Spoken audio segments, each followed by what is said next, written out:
अविराम धूप के नीचे रामू, एक विनम्र किसान, अटूट धरती से जूझता है। अपने औजार के हर झटके के साथ उसके माथे से पसीना बहता है, जो उसके अटूट संकल्प का प्रमाण है। जैसे ही वह उम्मीद के बीज बोता है, रामू एक हार्दिक प्रतिज्ञा फुसफुसाता है। अगर इस बार फसल अच्छी रही तो मैं अपने परिवार को गरीबी से बाहर निकाल पाऊंगा। उसकी भौहें दृढ़ संकल्प से चमकती हैं, प्रत्येक बूंद आशा की किरण है। महीनों बाद रामू अपने खेत के बीच खड़ा है। उसकी आंखें अपनी फलती फूलती फसल को देखकर आश्चर्य से खुली हैं। पौधे उसके ऊपर ऊंचे हैं, फलों से लदे हुए हैं। उसकी आंखों के सामने प्रकट हो रहे चमत्कार का एक प्रमाण। वह झुकता है, सावधानी पूर्वक हरी भरी वृद्धि की जांच करता है।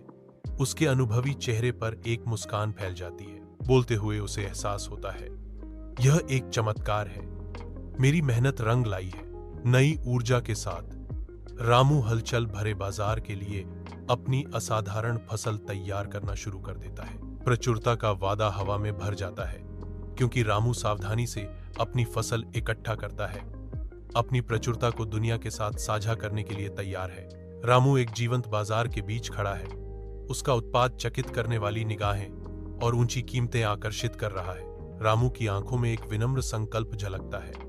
धन आता है और जाता है, लेकिन कड़ी मेहनत और ईमानदारी हमेशा बनी रहती है। रामू की संपत्ति बढ़ती है, लेकिन उसका दिल अपनी विनम्र शुरुआत में ही रहता है। रामू अपनी समृद्धि को अपने गांव को ऊपर उठाने में लगाते हैं। उनके कार्य उनके शब्दों की गूंज करते हैं।